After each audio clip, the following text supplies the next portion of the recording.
The Mojave Wasteland is a big place, filled with things that are easy to miss. Starting with the strange water at Blue Paradise Vacation Rental. Just south of Cottonwood Cove sits a collection of beach houses that have slowly sunk into the Colorado River, taking a couple of treasures along with them. The docks have since disappeared beneath the water, boats lie half submerged in the sand, and now they're home not to people, but to lakelurks. However, that is not the strange part. What is that for some reason the water inside the beach houses is radioactive. If you enter the flooded rooms, you'll begin taking 1 rad per second, yet if you swim just a few feet outside, in exactly the same river, the radiation disappears completely. While this is strange, what's even stranger is that you can actually drink the irradiated water without taking any radiation damage. As far as I can tell, there's no environmental explanation for this, no nearby barrels of nuclear waste, or anything along those lines to explain why this happens. So it's most likely just an oversight from the developers, but that doesn't make it any less strange. What isn't developer oversight is the amount of detail put into a simple map most people won't even notice. Just northeast of Vault 3, scratched into the dirt, is a crude map of the entire wasteland, known simply as Chance's map. The map was originally started by McMurphy, while he, Chance, and the rest of the Great Khans waited to meet Benny before setting up the courier's ambush. McMurphy traced the outline of the Mojave with his finger before Chance took over, carving the roads into the dirt with his knife. What's interesting is that the version found in-game isn't actually the same one shown in the graphic novel. In all roads, the important locations are simply labelled with the words carved into the earth, but in New Vegas itself, those labels have been replaced with ordinary objects. For example, a stealth buoy marks Black Mountain, a Deathclaw hand points to Quarry Junction, cherry bombs represent Nellis Air Force Base, a Legion coin marks the fort, a shard of mirror represents Helios 1, and so on and so forth and what have you. It's a really clever piece of environmental storytelling, beginning with Murphy, edited by Chance, and then finished off by some unknown person.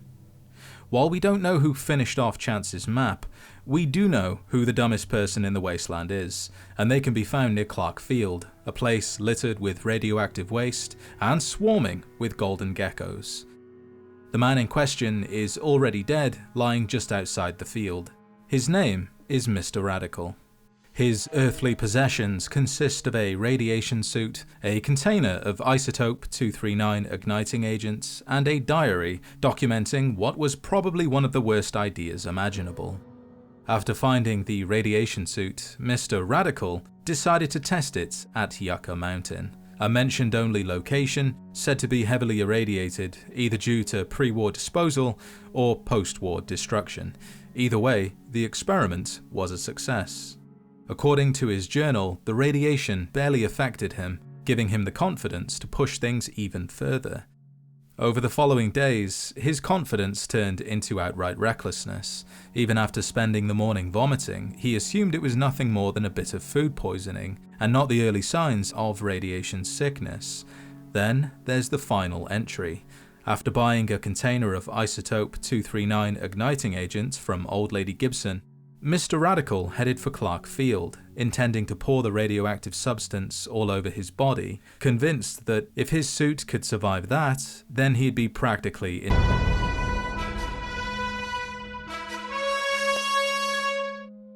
As you can see, he never got the chance to try it, succumbing to the rads before he could finish his final experiment. Without the diary, Mr. Radical would have been just another body. But with it, we get to learn about the rise and fall of Mr. Radical, a man whose confidence far exceeded his common sense.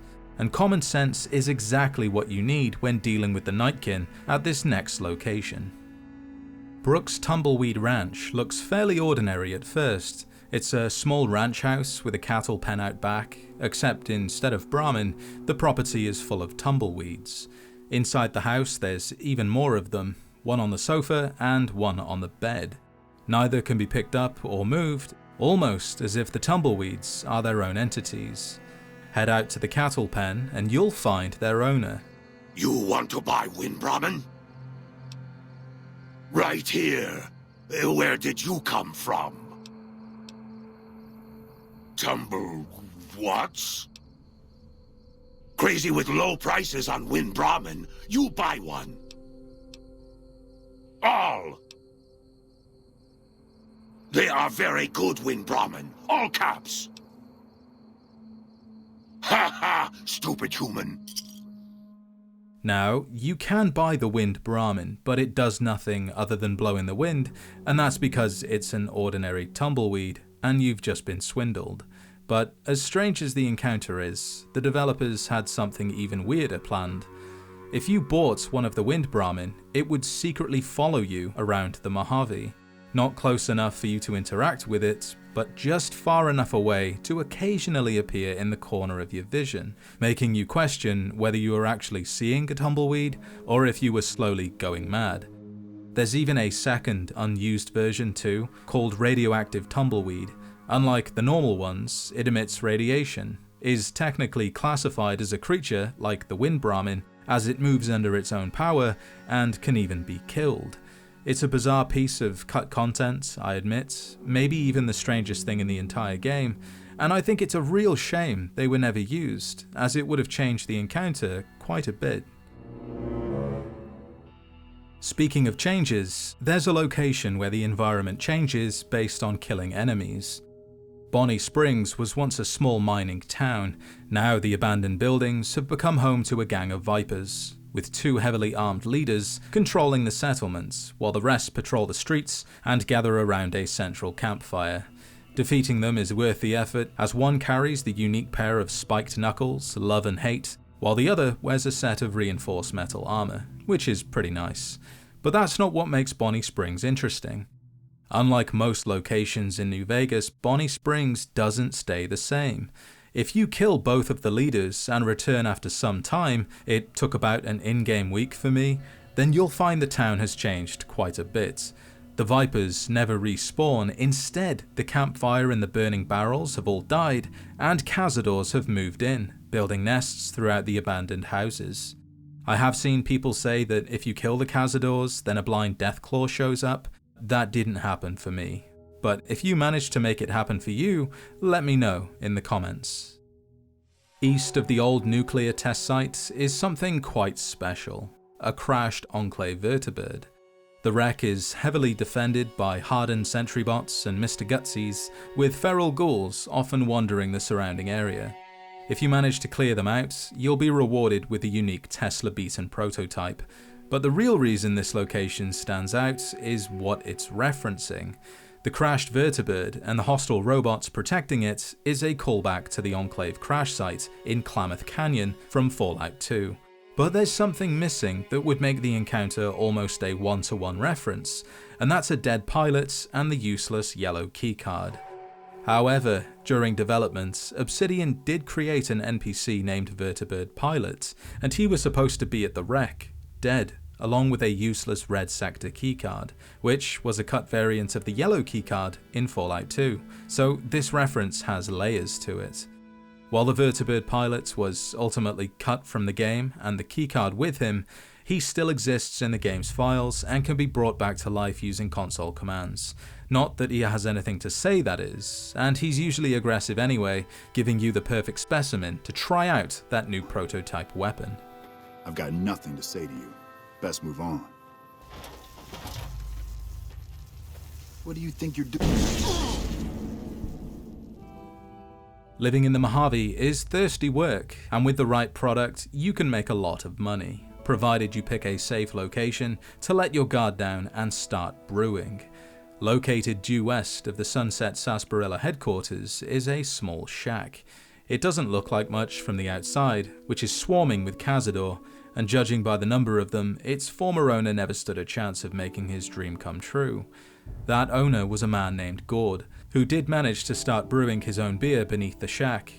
Hidden behind a locked cellar door is his homemade distillery, complete with chemistry equipment, brewing supplies, and a faded advertisement for his unfinished creation, Strategic Nuclear Moose. I'm pretty sure strategic nuclear moose is a reference to tactical nuclear penguin, brewed by Scotland's Brewdog Brewery.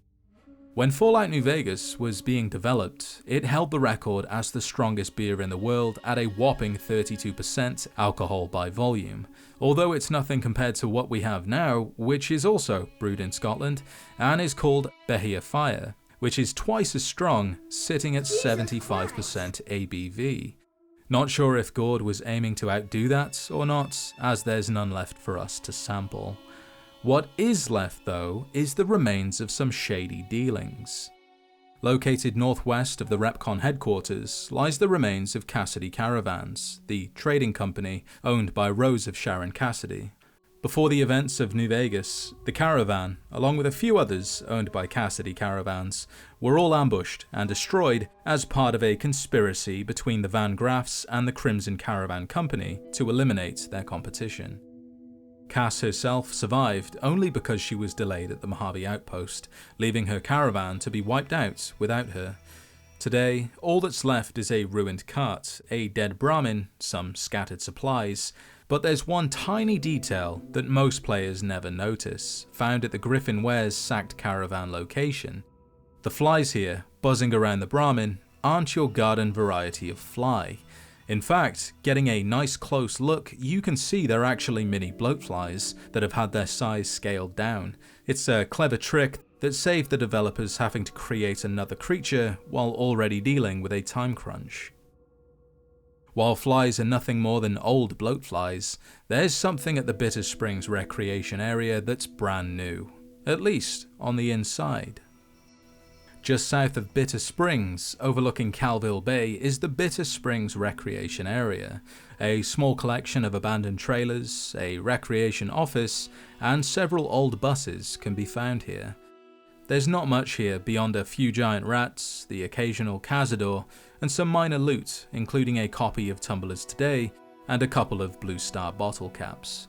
What I really want to show you though is a pair of pristine buses. Despite spending over 2 centuries baking in the desert, their interiors are in remarkably good condition.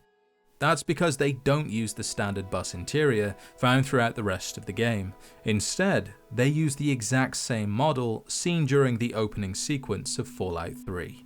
It's not that interesting, but it is really strange. Out of place, even. Almost as if they were frozen in time, while the rest of the world carried on. Be sure to show your support by liking the video and subscribing if you haven't already for more Fallout content. If there's anything you'd like to see in a later video, leave a comment and I'll see what I can do. With that said, thank you, as always, for watching, and I'll see you in the next adventure.